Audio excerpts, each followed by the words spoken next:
स्वशक्ति जागरण। जब व्यक्ति स्वयं समर्थ नहीं होता है, जिनकी साधनाएं कमजोर होती हैं, जिनका ज्ञान कमजोर होता है, जिनका भेद विज्ञान कमजोर होता है, जिनका ज्ञायक स्वरूप द्रोहित होता है, उनको आराधना का सहारा लेना चाहिए। पूज्य आचार्य महाराज ने लिखा, जब हवा बिगड़ जाती है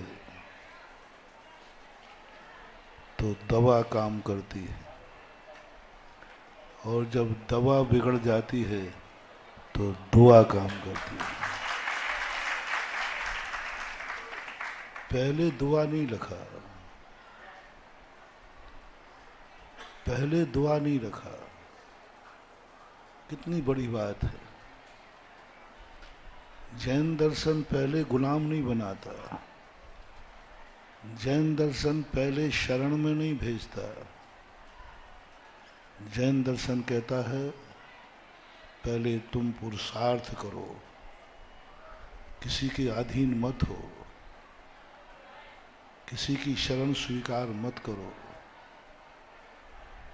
जगाओ वो शक्ति, मैं किसी से कम नहीं हूं, मेरे में पावर है, शक्ति है। 90% शक्ति व्यक्ति छुपाए बैठा है, 10% शक्ति का उपयोग करता है। एक उदाहरण के रूप में एक व्यक्ति से कहा, ये जीना चढ़ो। साहब नहीं चढ़ सकता मैं, महाराज नहीं चढ़ पाऊंगा। चढ़ जाओ भैया, ऊपर भगवान बैठे हैं, दर्शन कर ले। बोले महाराज जी नहीं, मैं मर जाऊंगा। आपको मालूम नहीं है, पूरी नली ब्लॉकेज है, शुगर का पेशेंट हो, हार्ट का पेशेंट हो, नहीं चढ़ पाओगे। भाई मेरा आशीर्वाद है, चढ़। महाराज देखो मत करो जबरदस्ती, नहीं तो एक व्यक्ति के मरने का पाप आपको लगेगा। किसी की नहीं मानी। उसी समय किसी ने कहा, भागो, नन्हे मंदिर में आतंकवादी घुस आया। और कहीं रास्ता नहीं था, वो फटाक सबसे पहले ऊपर मिला पट्टा।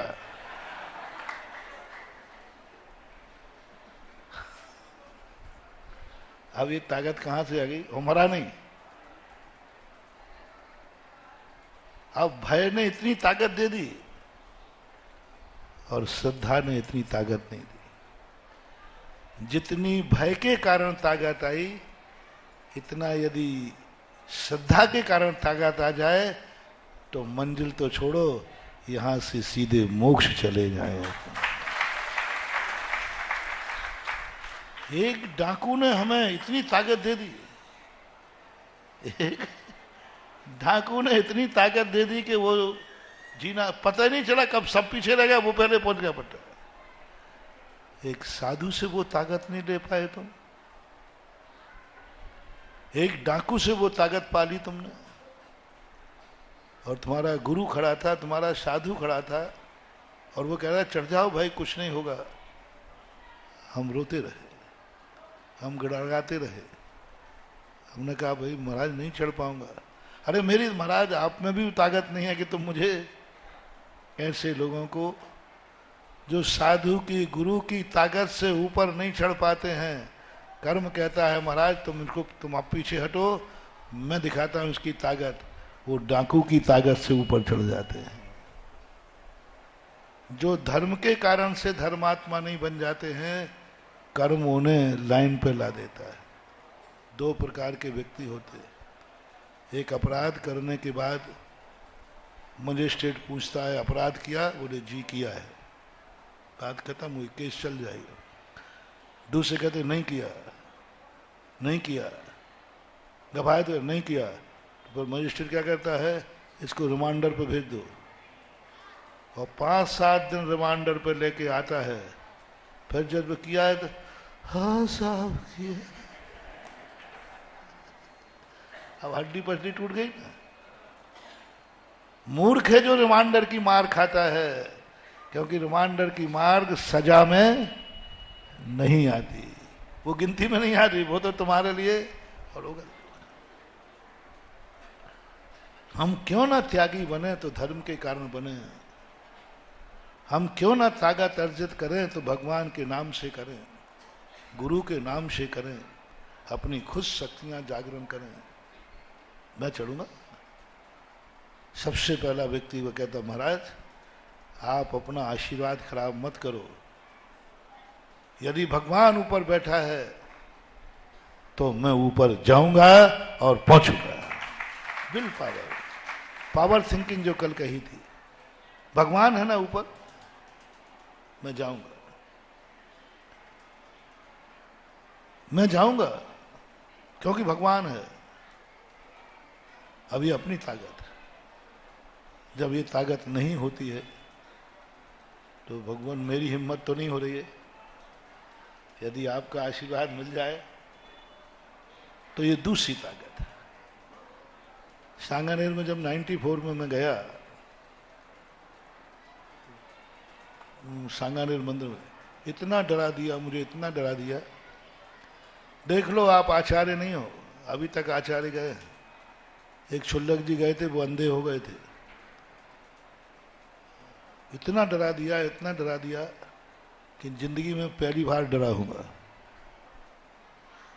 देख लो आपका मुनि पद दाव पर लग जाएगा। आप सोच लो हम कुछ नहीं जानते। अब मैं डर गया और मैंने तुरंत पीछे उठाई और सीधा आदिनाथ भगवान के पास पहुंचा। भगवान मुनि पद दाव पर लगेगा, लो आपका दर्शन नहीं करना मुझे, आपसे भी ज्यादा प्यारा मुझे मुनि पद है, मैं मुनि पद नहीं खोऊंगा। ध्यान रखना, भगवान से भी ज्यादा प्यारा मुझे मुनि पद है। भगवान की बात मानने से हम भक्ति बनेंगे और मुनि पर टिके रहे तो एक दिन भगवान बन जाएंगे। मैंने कि भगवान आपके दर्शन के पर लिए मुनि पद तो दाव पर नहीं लगाऊंगा। संसार में ऐसी कोई वस्तु नहीं है जिसको हम मुनि पद दाव पे, मुनि पद तो दाव पर नहीं लगाऊंगा। नहीं जाऊंगा दर्शन करने, नहीं होंगे दर्शन, मुनि पद तो दाव पर नहीं लगाऊंगा। क्या कह रहा है यहाँ का अध्यक्ष कि तुम्हारा मुनि पद दाव पर लग जाएगा, लौट के नहीं आओगे, और समस्या ये है कि आप चले गए तो उठाने कौन जाएगा। यही शब्द, बिल्कुल यही शब्द, एक भी शब्द यहाँ नहीं बोल रहा। तो मैंने कहा भैया भगवान से, मैंने कहा भगवान नहीं, मुझे ऐसा दर्शन है, आपके दर्शन से मुझे रत्नत्रय मिलना चाहिए, आपके दर्शन से मैं रत्नत्रय खो दूंगा, इतना मूर्ख नहीं हूं। मेरे न चाहे कछु और ईश, रत्नत्रय निधि दीजे ऋषिज। आपके दर्शन से तो रत्नत्रय मिलना चाहिए प्रभु। यहाँ क्या बोल रहे हैं लोग कि आपका रत्नत्रय चला जाएगा, नहीं जाएगा, मैं नहीं दूंगा। मैंने प्रणाम बना दिया, मैंने कहा आपको तो बात कहने आया हूं भगवान, लो आप बैठे रहो गुफा में, जहां बैठना हो बैठो, ना मुझे दर्शन करना ना मुझे कराना है, मैं जा रहा हूं। और मैं नाराज हो जाऊं तो फिर ध्यान रखना, भगवान भी मुझे मनाते हैं। भगवान ने कहा तू तो बड़े गुस्से में, मैंने गुस्से में हूं ना, आपके दर्शन के लिए मुनि पद खो दूंगा, ये लोग कह रहे। तो बोले उनकी बातों में तुम आते क्यों हो। भगवान ने कहा बैठ जाए, थोड़ा चुपचाप बैठ, नमोकार मंत्र पढ़, थोड़ा ठंडा हो जाए। ये अंदर से भाव आता है, कोई भगवान नहीं, एक अंदर से थोड़ा शांति से। भगवान बड़े लोगों से इतनी गर्माहट में नहीं बोला जाता है। बोल तो दिया मैंने, लेकिन थोड़ी शर्म भी आ गई। बड़े लोगों से इतने गर्म होके, तेरे भगवान है तू गर्म होके बोल रहा है। मैं शांति से बैठ गया। मैंने कहा अब कहो क्या करना है। बोले किसने कहा। मैंने कहा वो अध्यक्ष कह रहा है। बोले तुझे विश्वास है कि मेरे दर्शन के लिए रत्नत्रय खो देगा। मैंने कहा नहीं विश्वास है तो जा, रत्नत्रय खो के नहीं आएगा, साक्षात भगवान को लेके आएगा। यहां मैं ये बताना चाहता हूं, मैं विल पावर खो चुका था, मैं अपनी शक्ति को खो चुका था। इसलिए नहीं कि मैं मरने से डरता था, इसलिए कि मुझे मुनिपद खोने से डर लगता था। मरने से डर नहीं है मुझे, मरने का डर मुझे नहीं है। सबसे बड़ा डर है साधु को मोटिवेशन, सभी साधुओं से, सभी त्यागी वृत्तियों से, सभी नियमधारियों से, सभी प्रतिमाधारियों से मेरा कहना है, मौत से कभी मत डरना। जीवन जाए तो जाए, बस एक ही बात से डरना, मेरा व्रत, मेरा नियम, मेरा रत्नत्रय नहीं जाना चाहिए। बस ऐसा समर्पण हो, मौत आए तो आ जाने दो। वो पावर मुझे किसने दिया? दुआ ने, भगवान ने दिया।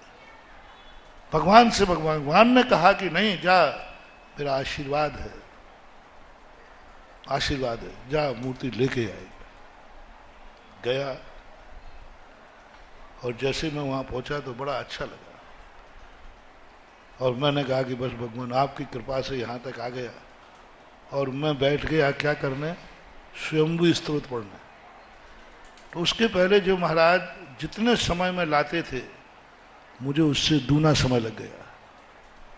तो ऊपर तो हो गया हल्ला, पहले ही कहा था मत जाओ, मानते नहीं हैं। और वो मरवे के समय नमोकार मन चालू होता ना, वो पढ़ना चालू हो गया। नरेंद्र प्रकाश फिरोजाबाद वाले थे, सारे विद्वान बाहर बैठे हुए थे, उनने भी पाठ चालू कर दिया और सबके चेहरे उतर गए। बाहर बहुत बड़ी जनता, लाखों की जनता, सबके चेहरे उतर गए। बोले बात क्या हो गई भाई? ये नमोकार मन तो उस धुन में पढ़ा जाता है जिसमें मरने के बाद पढ़ा जाता है। आंसुओं पर आंसू बह गए। कमेटी में चर्चा हो गई, वो तो ठीक है अब चलेगा, मगर उठावे कौन जावे?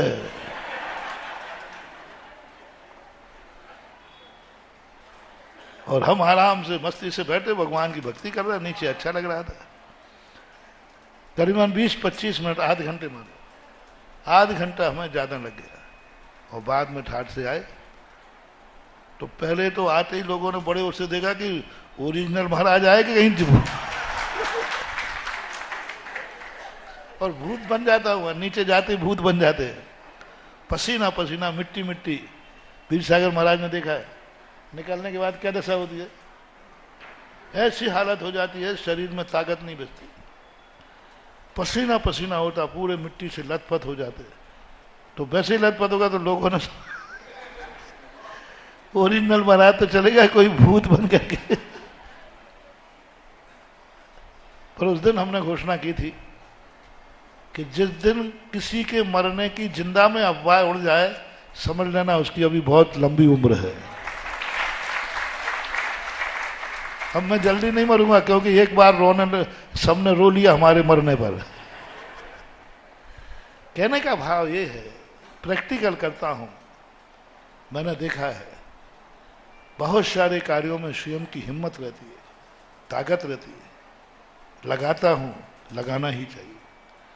छोटे छोटे कार्यों के लिए बड़ों के सामने नहीं जाना चाहिए, छोटे छोटे कार्यों के लिए भगवान से याचना नहीं करना चाहिए, छोटे छोटे कार्यों के लिए गुरुओं का आशीर्वाद नहीं लेना चाहिए। स्वयं करने का, स्वयं करने का। गुरु के पास जाना तो चाहिए, कितना भी छोटा कार्य करो गुरु के पास जाना चाहिए, मंदिर जाना चाहिए, नमोकार मंत्र पढ़ना चाहिए, लेकिन शरण के लिए नहीं, मंगल के लिए पढ़ना चाहिए। मंगल पाठ में पहले शरण दिलाई के मंगल कराया। अरहंत भगवान आपसे कुछ नहीं चाहिए, आप मेरे सगुन बन जाओ, मैं जो कार्य करने जा रहा हूं आप मेरे मंगल बने, आपसे कुछ नहीं चाहिए। मुझे तो मंगल चाहिए, इसलिए आपका दर्शन करने आया हूं, क्योंकि आपके दर्शन करने से मेरा सगुन हो जाता है। अरहंत मंगलम, सिद्ध मंगलम, शाहू मंगलम, केवली पढ़नत। तो पहले सगुन, सबसे पहले हमें बड़ों से कुछ नहीं चाहिए, पर बड़ों के पैर छूने क्यों आए हो? बोले सगुन के लिए, आशीर्वाद के लिए नहीं आया हूं भगवान। आप लोग भी माँ बाप के पास जाओ, क्यों आया? आशीर्वाद? नहीं नहीं नहीं, आशीर्वाद लेने नहीं आया, सगुन के लिए आया। क्योंकि मैंने सुना है कि बड़ों का पैर छू करके जाओ तो हर कार्य में शगुन हो जाता है, मंगल हो जाता है। गुरुओं के पास जाओ शगुन के लिए, भगवान के पास जाओ शगुन के लिए। तीन प्रकार से भगवान का नाम लिया जाता है। एक तो शगुन के लिए, और एक विपदा से बचने के लिए, और एक ताकत पाने के लिए। औपचारिक करना सब चीजें, लेकिन शगुन किसको मानोगे तुम? और शगुन उसी को माना जाता है जिसने, पहला मोटिवेशन क्या है, किसी भी कार्य करने के लिए तुम खुद करना। सबसे पहला वरदान मांगो एक भक्तांबर के पाठ को पढ़ते समय, कि मुझे वो शक्ति चाहिए कि मुझे किसी की शरण न लेना पड़े। पहला वरदान मांगो, भगवान मेरी जिंदगी में कभी ऐसा दिन नहीं आए कि मुझे तेरे सामने हाथ फैलाना पड़े, मेरे कार्य तुझसे कराना पड़े, मेरा संकट तेरे से दूर करना पड़े, मुझे तेरे को बॉडी गॉड बनाना पड़े। नहीं भगवान, ये अपराध मेरी जिंदगी में नहीं हो, मेरी जिंदगी में ये बुरा दिन कभी नहीं आए कि मुझे तेरी सहायता लेना पड़े, मुझे तेरी सहायता लेना पड़े, तेरे सामने हाथ फैलाना पड़े, तुझे पुकारना पड़े, बचाओ भगवान मैं डूब रहा हूं, बस ये बुरा दिन कभी नहीं आ जाए। रिपीट करता हूं, पहला वरदान मांगो अपने जीवन में, कितना भी संकट आ जाए भगवान, मुझे बचाने के लिए तुझे बुलाना पड़े, ये मेरा बुरा दिन कभी ना हो जाए। कितना भी संकट आ जाए, इतनी शक्ति दे देना कहीं मैं तुझे अपना बॉडी गॉड न बना लूं। दुर्योधन की भक्ति में, राम की भक्ति में यही अंतर था। दुर्योधन हर संकट पे किसको पुकारता था? आओ बचाओ, क्या कर रहा हो बुढ़े? द्रोणाचार्य से क्या कहता था वो? थोड़ा द्रोणाचार्य एक बार थक गए तो, अरे बुढ़े इसलिए खिलाया था क्या तुझे? ताश्री को जब संकट आया, आओ मेरे लिए बचाओ। छोटी सी बात में दाव पे लगाता था, गुरु को दाव पे लगा दिया, छोटी सी बात मरवा दिया, ताश्री को दाव पे लगा दिया, जितने बड़े थे सबको निपटा दिया, सबसे अंत में जाकर के वो बचा। जितने महारथी थे सबको निपटाया, अंत में बोले तुम लोग जाओ पहले, बड़े काय के लिए हो? किस लिए मैंने बड़ा चुना? किस लिए राज दरबार में खा रहे पी रहे हो? सबको मरवा डाला। और अपने श्री राम देखो, देखो क्या आदर्श। संकट आने पर एक को बड़े को दाव पर नहीं लगाया है, एक भी अयोध्या का व्यक्ति नहीं मरने दिया, एक भी अयोध्या का व्यक्ति नहीं मरने दिया। प्रमाण है उसका, जब हनुमान कैलाश पर्वत की जाने लगे वैष्णव दर्शन के अनुसार और जैन दर्शन के अनुसार भी गए, दो विशल्या को लेने गए थे। रामचंद्र जी कहते हनुमान एक सौगंध करके जा, तुम अयोध्या पर से जाएगा, अयोध्या वालों को मेरी संकट की कहानी नहीं सुनाओगे। सुनो, बहुत बड़ा मोटिवेशन दे रहा हूं, बहुत बड़ी ताकत दे रहा हूं, निसूत्र है ये शक्ति जागरण के। अपनी कैसे शक्ति जागरण करें? भक्तांबर की शक्ति तो मैं दे ही रहा हूं, लेकिन मैं नहीं चाहता हूं कि कोई भी व्यक्ति, मैं खुद चाहता हूं भगवान मुझे कभी भक्तांबर की शरण न लेना पड़े, मुझे इतनी शक्ति दे देना। प्रभु मुझे तुझे नहीं पुकारना पड़े, किसी मैं पुकारता नहीं, मेरा नेचर तो उल्टा है। मैं दुख के दिनों में कभी भगवान को नहीं पुकारता, माला फेरता हूं वो भी बंद कर देता हूं। मेरा दिमाग ही उल्टा, मैं करूं क्या? दुख के दिनों में मैं मंदिर में भगवान के पास जाना ही बंद कर देता हूं। जिस दिन मेरा दुख होता है मैं कहता नहीं, मैं भगवान का नाम लेता हूं सुख के दिनों में, अच्छे दिनों में, सगुन के। जिस दिन अच्छा दिन होता है भगवान आज का दिन तेरे लिए, बुरा दिन सब मेरे लिए, अच्छा दिन सब भगवान के लिए। सच्ची भक्ति का लक्षण है। अच्छा दिन हो, अच्छे दिन हो, सब तरफ से सुखी हो, जाओ भगवान को एक नमोस्तु कराओ, भगवान सब आपकी कृपा से ठाठ हैं। भगवान के पास जाओ तो भगवान का आभार मानने जाओ, भगवान से लेने मत जाओ। जाना भी पड़े तो किसके लिए जाओ? आभार के लिए, तेरी कृपा से। भगवान की भक्ति सबसे ज्यादा चमत्कृत होती है आभार में। आभार में जब जब तुम्हें आभार का भाव आवे, सब भगवान तेरी कृपा है। और उनकी कोई कृपा अपन ने ली नहीं थी, उनको अपन ने बताया ही नहीं था, फिर भी कहना सब भगवान तेरी कृपा से आज बहुत मजे में हूं, बहुत अच्छा दिन है, आज मन बहुत खुश है, इसलिए तुझे नमोस्तु करने चला आया। और दुख के दिनों में भगवान का नाम नहीं लेना।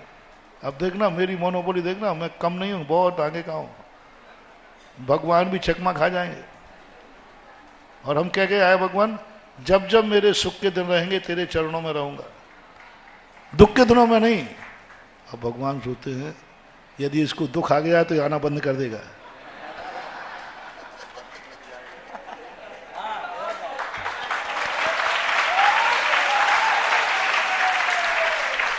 तुम लोग बनिया होकर के भगवान को नहीं संभाल पाते।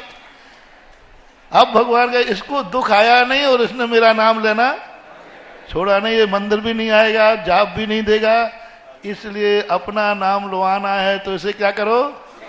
सुखी रहो। जय जय महादेव, जय जय गुरुदेव, जय जय।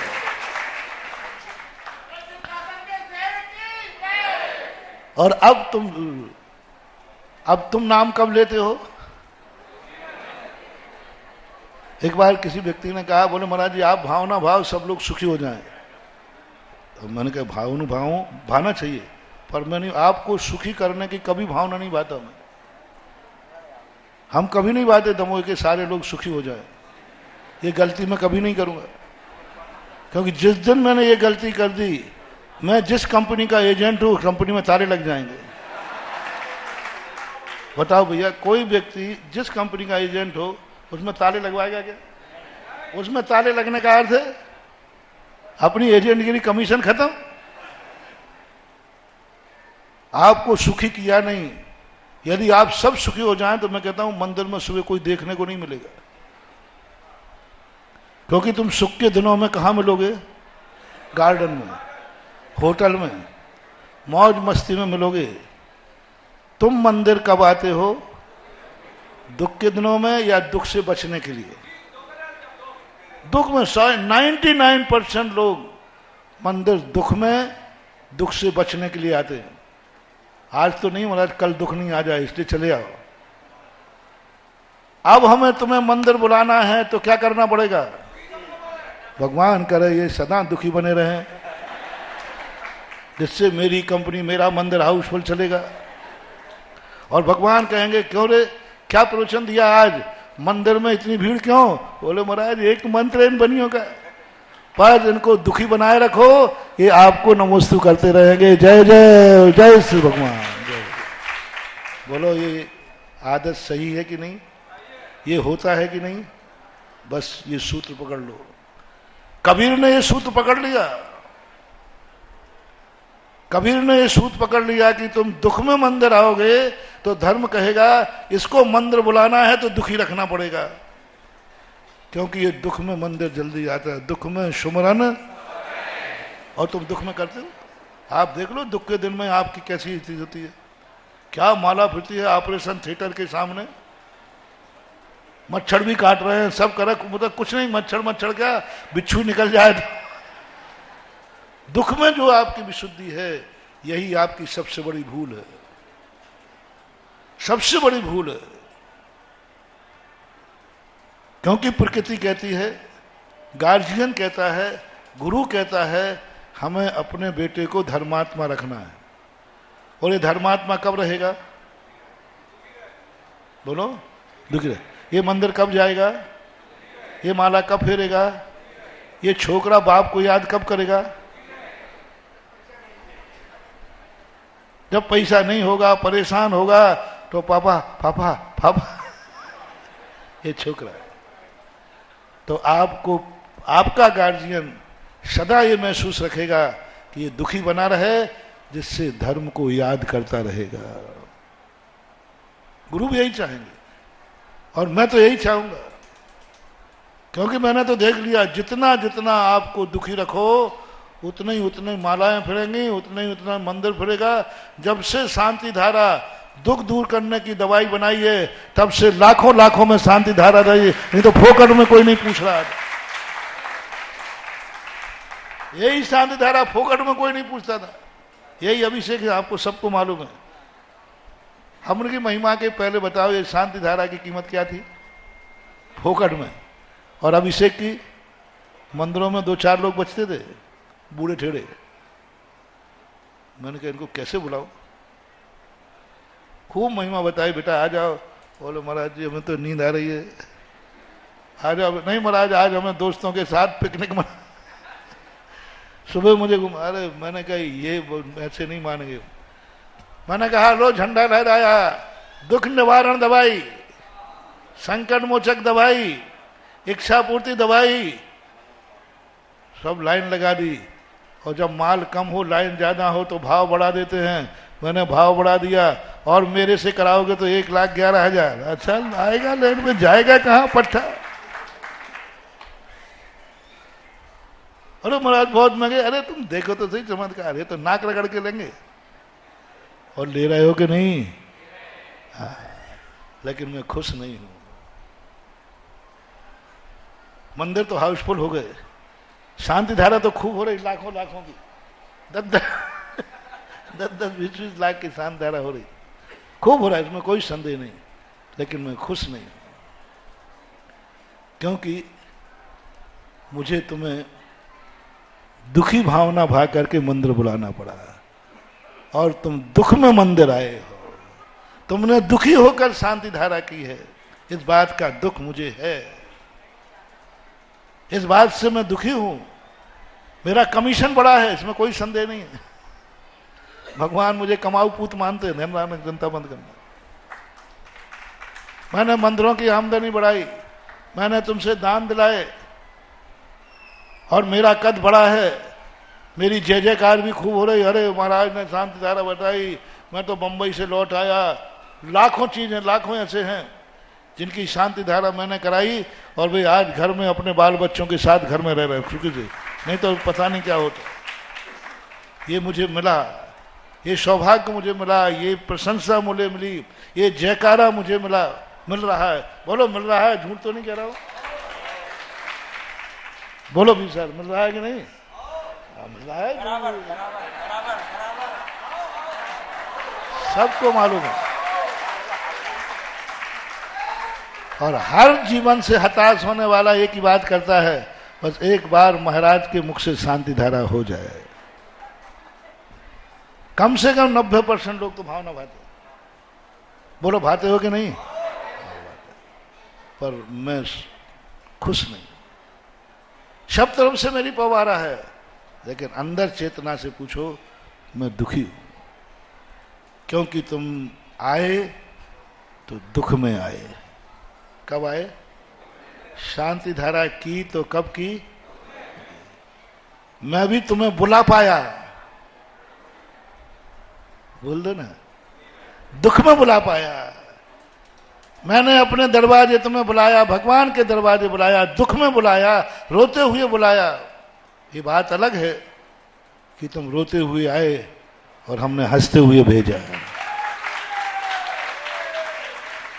इस दरबार में रोते हुए आए, हंसते हुए, ये सब चीजें ठीक है, फिर भी मेरी आत्मा में एक दुख है कि सब कुछ मैं तुम्हें दुख में कराया, सब कुछ दुख में कराया, दुखी होकर तुमने किया। और दुखी होकर कोई कार्य कराना वो मजबूरी कहलाती है, और मजबूरी में किए हुए काम में मजदूरी मिलती है। मैं तुम्हें मजदूरी दे पा रहा हूं क्योंकि तुम दुख में कर रहे हो, दुख दूर करने के लिए कर रहे हो। मजदूरी मिल पाती है, मजदूरी दे पाता हूं, बस रोजी रोटी चल जाती है, जिंदा हो जाता है। मेरी शांति धारा का मन है, हो गया है, शुरू हो गया है। मैं शांति धारा सुखी लोगों से कराना चाहता हूं, और सुख के दिन में कराना चाहता हूं। मेरे मन में भाव आ जाए, नहीं भगवान आशीर्वाद दो। जितने जितने ये सुखी होते जाएंगे उतने उतने ये धर्मात्मा होते जाएंगे, जितने जितने अमीर होते जाएंगे उतने उतने ये धर्मात्मा होते जाएंगे। ये विश्वास तुम मुझे दिला दो तो मैं भी यही भावना करूंगा, हे भगवान सुखी रहें सब जीव जगत के। क्योंकि जितने ये सुखी होंगे उतने ही मंदिरों में भीड़ बढ़ेगी, जितने ही अमीर होंगे उतने ये मंदिरों में आएंगे। लेकिन उल्टा हो रहा है। एक संस्मरण छोटा था, एक व्यक्ति था, मैं भक्ति के स्वरूप बता रहा हूं, भक्ति कैसे चमत्कृत होती है। कहते भक्तांबर चमत्कृत होगा। एक गरीब आदमी था, बहुत गरीब था, उसने अपने बच्चे के लिए सब कुछ बेच के लगा दिया। आपसे पूछूंगा हाँ और नहीं, जो आप कह दोगे वही करूंगा मैं। आज दमोह वालों बहुत बड़ा अधिकार दे रहा हूं, आप जो प्रस्ताव मीटिंग में पास करोगे वो मैं मान लूंगा और महाराज लोगों से भी पूछ लेना। हालांकि मैं किसी की मानता नहीं हूं, लेकिन पता नहीं आज क्या हो गया। आप प्रस्ताव पास करोगे वही करूंगा। बहुत गरीब था, मैं उस परिवार को जानता था। सब जायदाद बिक गई बच्चे को पढ़ाने में। वो पहली बार इंटरव्यू देने गया, आई वो कलेक्टर वगैरह किससे बनते, IAS IPS IAS इंटरव्यू था।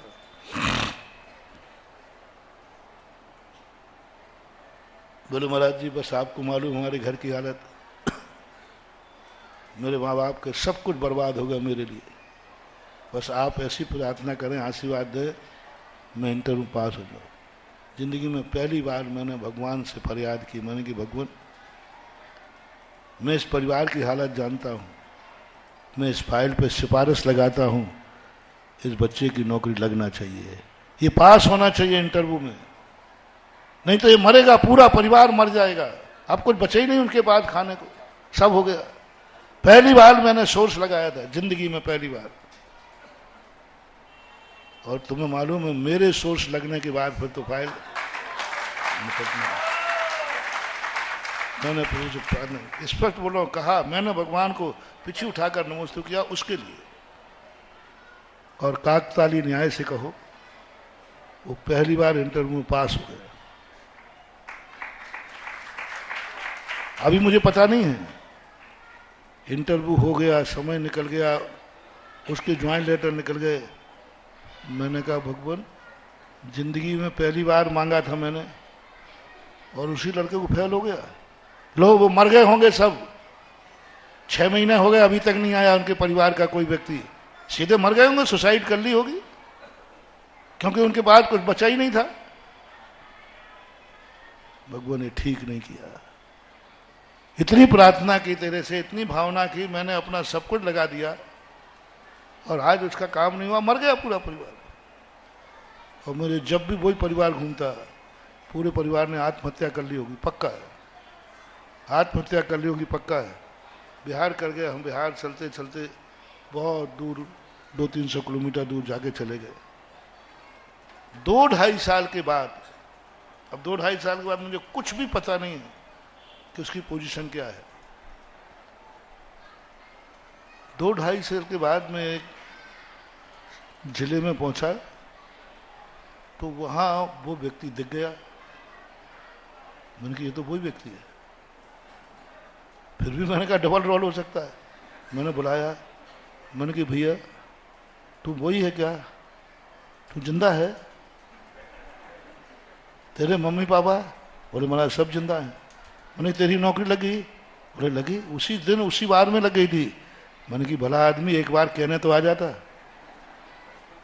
गरज पढ़े कछु और है, गरज सटे कछु और, तुलसी भांवर के पढ़े नदी शराबे मोर। क्या गजब की बात। जब अटकी थी तो बार बार आ रहा महाराज कहो, अरे सूचना तो दे देता। सबसे बड़ी भूल की उसने आभार नहीं माना। अरे न मानता, सूचना तो दे देता, महाराज हो गया। कम से कम 2.5 साल तक हम किस दुख में रहे कि मर गया होगा, मर गया होगा। मैंने कहा भाई क्या बात है, उसी बार में लगी? बोले मैंने कहा फिर तो आप इस बार में 2-3 दिन हो गए यहाँ आए हुए, तो जैसे ही मैं पहुंचता था तो तुरंत तू कपड़े उतार के आहार देता था। इतने दिन आगे हुए तूने आहार देने का भाव नहीं दिया। बोले महाराज जी आप अब? अब मैं हार दूं आईएएस ऑफिसर, धोती दुपट्टा पहन के नमोस्तु नमोस्तु करूं, क्या कहेंगे लोग? मैंने कि मतलब, मैंने कि अभिषेक करने नहीं जाता। बोले महाराज अब मैं धोती दुपट्टा पहन के अभिषेक करूंगा, अब मैं मंदिर जाऊंगा, लोग क्या कहेंगे? 18वीं शताब्दी का ऑफिसर। मैं क्या बात करता हूं, मंदिर भी बंद। बोले महाराज हमारी पोजीशन समझो आप, अब मैं एक बहुत बड़ा ऑफिसर बन गया हूं, अब मैं आपको पढ़ाऊं, अब आपको दुनिया के सामने आपके पैर छूं, ये इज्जत के खिलाफ है। पहली बार मुझे पश्चाताप हुआ। आज के बाद फिर मैंने किसी की सिफारिश नहीं की। मैंने कि भगवान, मैंने प्रायश्चित किया, कान पकड़े, भगवान मैंने गलती की किसी के, आज मेरी बदौलत एक मुनि भक्त आहार देने से वंचित हो गया, आज तेरा भक्त तेरे दरवाजे आने से वंचित हो गया, आज वो धर्म से दूर भाग गया, मेरी गलती है, इसका प्रायश्चित मैं लेता हूं। बोलो अब मैं कंपनी का, कौन सी कंपनी का एजेंट हूं? जिनेन्द्र देव की, इस मंदिर का, जिनेन्द्र देव का। अब मेरे आने से, मेरे सुख की कामना करने से उसका धर्म छूट गया, धर्म छूट गया, सब धर्म छूट गया, मंदिर जाना भी छूट गया। रात में खाने लगा, कभी पानी नहीं पिया उसने रात में, इतने धर्मात्मा था वो, खुद धर्म, पानी रात में भोजन करने लगा। बोले महाराज आप दिन में खाएंगे तो पार्टी में जाते हैं, स्टैंडर्ड मेंटेन डाउन होता है। आप पूरी सभा प्रस्ताव पास करना मैं महाराजों की। अब ये जो कार्य उसने किया, ये ठीक किया कि गलत किया? अब उसमें मैं भागीदार हूं कि नहीं, भली मेरा भाव नहीं था, तो अब मुझे आपको सुखी बनाने की भावना भाना चाहिए या नहीं?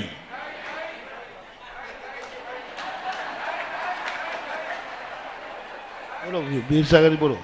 ये हालत यदि तुम्हारी है, यदि नौकरी नहीं लगती, उस गरीबी में पड़े रहते, 2 टाइम की रोटी खाते, चपरासी बनता वो, तो चपरासी बन के कम से कम आहार तो देता रहता। चपरासी बनता तो अभिषेक का करता रहता, चपरासी बनता तो रात में तो नहीं खाता, चपरासी बनता तो माला तो नहीं फेरता, माला फेरता रहता, चपरासी बनता तो हमें देख करके महाराज को आहार देना है देता रहता। इतने धर्म करता चपरासी बनने पर। अब बोलो मैं तुम्हारे बच्चों को चपरासी बनाने की भावना भाऊं या कलेक्टर बनाने की? फैसला तुम्हारे हाथ में। झूठ बोले कौआ काटे। वीर सागर से शुरू करता हूं, बोलो। चपरासी बनेगा तो वो बड़ा मुनि धर्म आहार दान देगा, रात में नहीं खाएगा, अभक्ष नहीं खाएगा, अभिषेक करेगा, पूजन करेगा, माला फेरेगा, जो तुम कहोगे सब करेगा। और कलेक्टर बना दिया तो ये सब कुछ नहीं करेगा, रात में भी खाएगा, मंदिर भी नहीं आएगा।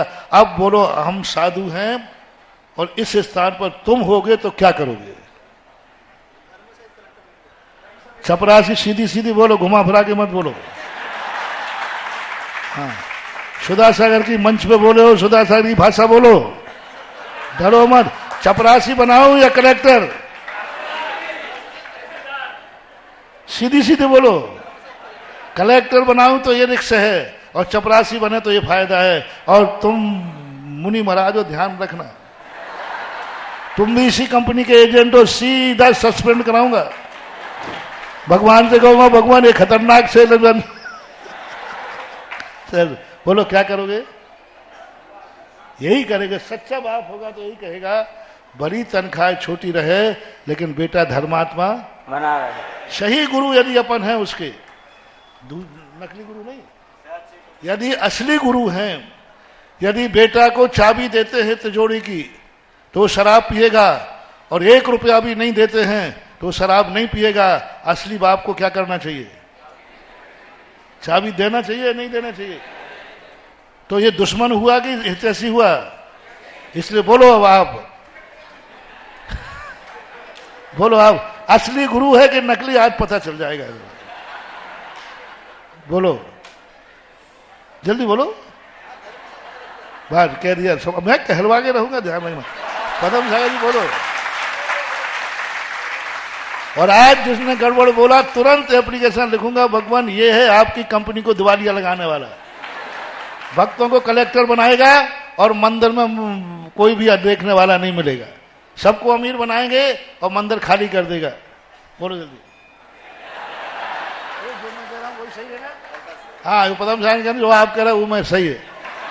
महाराज जी उनको तो व्यापारी बनाएंगे, क्योंकि व्यापारी होता है वो नफा तो नुकसान चाहता है। वो तो व्यापार ले लो, चाहे अच्छा व्यापार चलाया तो मंदिर भी नहीं आएगा, क्योंकि ग्राहक बैठा है। अरे वो आएगा, उसकी बात छोड़ो, नहीं आएगा उसके लिए क्या कर रहे हो? कान पकड़ के लेकर आएंगे। तुम जा नहीं सकते, वो इतनी दूर चला गया कि तुम्हें पकड़ में नहीं आएगा। एक बड़े, हाँ उधर पूछो। महाराज जी कह रहे जैसा बनाना बना लो, लेकिन अपना बनना चाहिए, धर्मात्मा बनना चाहिए, मुख्य ये है। बस धर्मात्मा बनना चाहिए, यही बात हो गई। क्या बात है महानुभाव, बहुत दुखों में, बहुत दुखी हूं मैं। जैसे जैसे तुम्हारे हम चाहते, तुम बताओ, क्या मैं तुम लोगों को कभी दुखी देखना चाहूंगा? मेरी तमन्ना है 24 घंटे भावना रहता हूं, सुखी रहें सब, लेकिन सुखी करने में ये आफत हो रही है, मैं करूं क्या?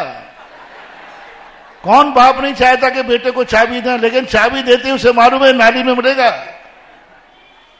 कौन बाप है जो अपने बेटे से पैसा, लेकिन उन्हें मालूम है कि चाबी दी नहीं और ये कहां मिलेगा? अब चाबी देने पर बेटा नाली में मिलता है, तो चाबी देना ठीक है कि नहीं देना ठीक है? तो वही तो मैं कर रहा हूं, क्योंकि मैं तुम्हारा असली बाप हूं ना। गुरु कौन होता है? बाप का बाप गुरु होता है। यही तो मैं कह रहा हूं कि नहीं भाई, मुझे नहीं करना सुखी, हमें तो बस तुम धर्मात्मा बने रहो, चाहे चपरासी बने रहो। धर्मात्मा बनाना मूल लक्ष्य है, मोटिवेशन। प्रतिज्ञा करो आज से, यदि सुखी बनना है, हम सुखी होने की भावना भाएंगे। बस एक विश्वास दे दो महाराज, जितने जितने हम सुखी होंगे उतने उतने हम धर्मात्मा होंगे। जितने जितने हम अमीर बनेंगे उतना उतने हम धर्मात्मा होंगे। जितना बड़ा हमारा ऑफिसर का पद होगा उतने ही ज्यादा हम मंदिर में अभिषेक करने आएंगे, हार करने आएंगे। कलेक्टर नहीं, कमिश्नर बन जाऊं तो भी पहला कार्य मेरा होगा सुबह उठकर भगवान का अभिषेक करना, रात्रि में भोजन नहीं करना, और मुनिराज आए तो धोती दुपट्टा पहन के हार देना। कितना ही बड़ा और जितना ऊंचा पद होगा उतने ही धर्मात्मा होंगे। हम क्यों नहीं भावना भाएंगे तुम्हारी? क्यों नहीं भाएंगे? भावना भाएंगे और भगवान से कहेंगे, भगवान कान खोल के सुन लो, यदि आपको मंदिर में लोगों को बुलाना है, खास तौर से मेरे भक्तों को बुलाना है, तो आप उनको सुखी करो, क्योंकि मेरे भक्तों ने नियम लिया है, जितना जितना सुखी होता जाऊंगा उतना उतना। तो भगवान भी सोचेंगे, भगवान को भी मन में आएगा, वाह अपन दुख में करते हैं तो प्रकृति रूपी मां कहती है इसको मंदिर बुलाना है, दुखी रहेगा तो मंदिर आएगा। इसलिए तुम लोग दुखी हो, इसलिए धर्म करने वाले दुखी हैं। कई लोग कहते हैं मैं धर्म करता हूं फिर भी दुखी हूं। इसलिए दुखी हो कि तुम धर्म कर रहे हो, दुखी हो सो कर रहे हो।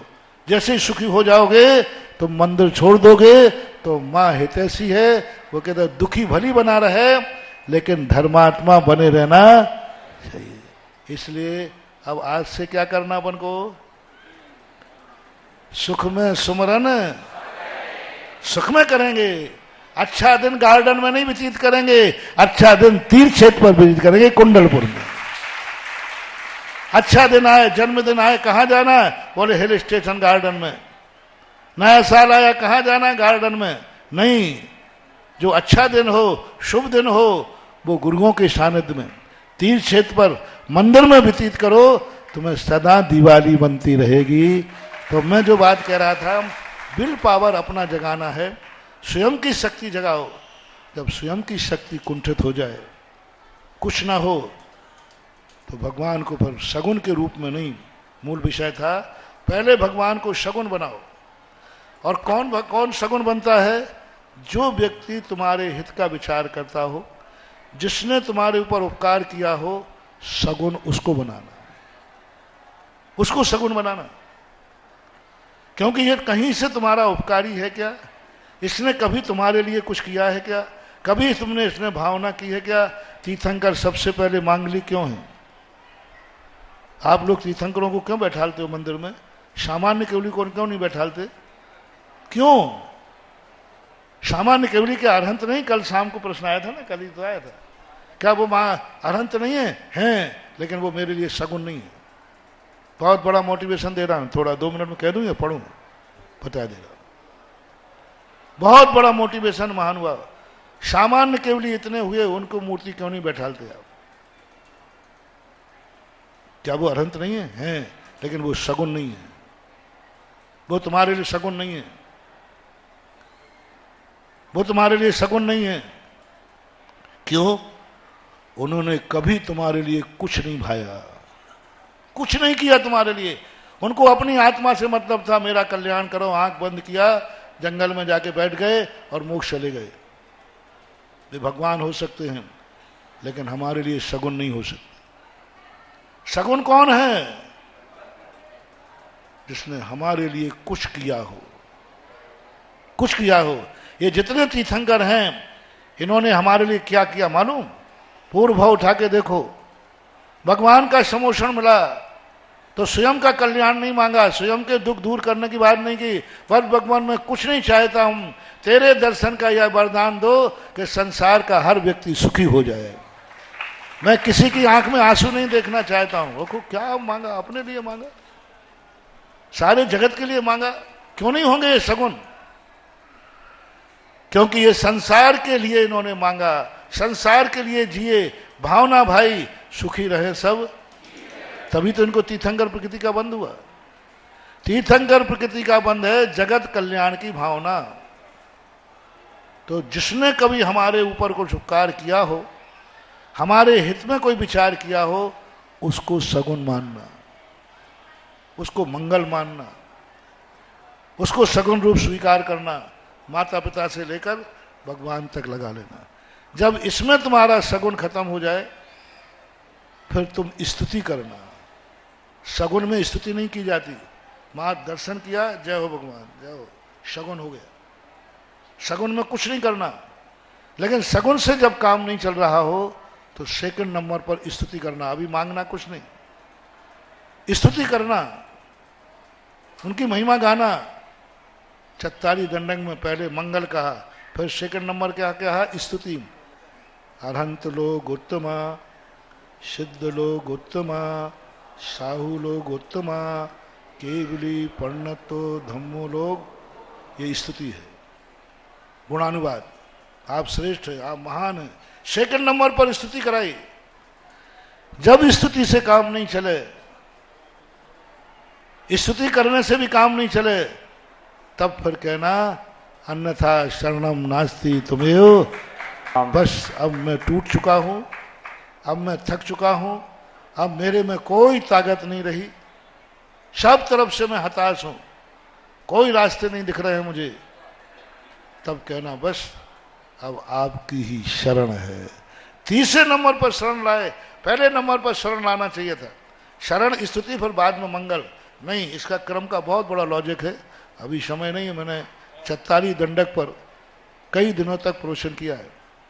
क्यों पहले मंगल है? जैन दर्शन की विशेषता, दुनिया में और किसी की विशेषता नहीं है। सारे दुनिया के दर्शनों में भगवान को पहले शरण में भेजा, फिर जब शरण में नहीं सुनवाई हुई तो फिर स्तुति की गई, फिर स्तुति के बाद कहा मंगलहारी, मंगलदायी। तब कहा, जैन दर्शन ने कहा नहीं, पहले मंगल फिर स्तुति, फिर शरण में जाओ। अब भगवान आपकी शरण में हूँ, मजबूर हूँ, मुझे आपके सामने हाथ नहीं फैलाना चाहिए थे, लेकिन इसके अलावा मैंने आज तक दूसरे दरवाजे हाथ नहीं फैलाए, इसलिए मैं तेरे दरवाजे हाथ फैला रहा हूँ। ये हमारे सम्यक दृष्टि का अंतिम शस्त्र है। लास्ट में जाकर के, लास्ट में जाके कहना नहीं त्राता, नहीं त्राता, नहीं त्राता, कोई शरण नहीं है, अब तेरी शरण है। फिर उसके बाद शरण स्वीकार करना। अब शरण स्वीकार करने के लिए अपन तीसरे नंबर पर चल रहे हैं इस समय। तीसरे नंबर पर, पहले पे 11वें नंबर श्लोक में पहला सगुन, दृष्टा भवंत मणिमेश लोक नियम। मैं इसलिए बता देता हूं प्रारंभ में, ऐसा तो नहीं कि आपको ऐसा लगता हो 1 घंटा खराब कर दिया। नहीं, बहुत अच्छा लगा है। नहीं तो मुझे तो एक दिन में पूरा भक्तांबर निपटा दूंगा, मेरी स्पीड बहुत है। लेकिन मेरा भक्तांबर पढ़ाना मतलब नहीं है, हम भक्तांबर के प्रति श्रद्धा जगाना मेरा पर्पज है। क्योंकि किसी के प्रति बहुमान जाग जाए तो यह वस्तु अनमोल हो जाती है, और बहुमान न जागे तो अनमोल भी निर्मूल हो जाता है। मैं चाहता हूं कि भक्तांबर जब आप हाथों में उठाएं तो आपको अनमोल लगे, और मेरा 1 घंटे का प्रवचन तुम्हारी आंखों के सामने झुके। महाराज ने क्या कहा था, जब तुम मंदिर जाओ तो तुम्हें ये वचन याद आवे, सगुन को जा रहे हो, स्तुति को जा रहे हो, शरण के लिए जा रहे हो। सगुन को जा रहे हो यानी स्व शक्ति जागरण, स्थिति को जाग रहे हो तो उनके निमित्त से अपनी शक्ति जागरण, और शरण में जा रहे हो तो सब कुछ उनका है, श्वास भी उनकी है, प्राण भी उनके हैं, सब कुछ उनका है। अरहंत शरणम पवत जामी, सिद्ध शरणम पवत जामी, साहू शरणम पवत जामी, केवली परिणतो धम्मो शरणम पवज्जामि। अब ये परिणति आपकी जागना चाहिए। तो इस श्लोक में भगवान ये कह रहे हैं, पहले तो ये कहे कि भगवान आपके दर्शन ही ऐसे हैं, अब मैं कहाँ जाऊं, मैं कहाँ जाऊं अब, क्योंकि आपके दर्शन के बाद नान्यत्र तोष मुपयाति। अब किसी को देखने को मन ही नहीं लगता, मैं करूं क्या, क्योंकि आपको देखने के बाद दृष्टा भवंत मनिमेष, अब मेरे पलक ही नहीं झपक रहे, पलक ही नहीं झपक रहे। ऐसा एक बार हुआ था मेरे साथ चांदखेड़ी में। मैं पहली बार चांदखेड़ी गया, छुल्लक लोग साथ थे। भगवान की मुद्रा देख करके मेरी आंखें फटी फटी लगी। मैं नमोस्तु करना भूल गया, मैं स्तुति पढ़ना भूल गया। छुल्लक जी दोनों कह रहे महाराज जी क्या कर रहे हैं, पश्चिम बैठा रहा, आंखें झपकती नहीं, स्तुति भूल गया, नमोस्तु करना चाहिए भूल गया, क्योंकि वो मुद्रा ही ऐसी है चांदखेड़ी की।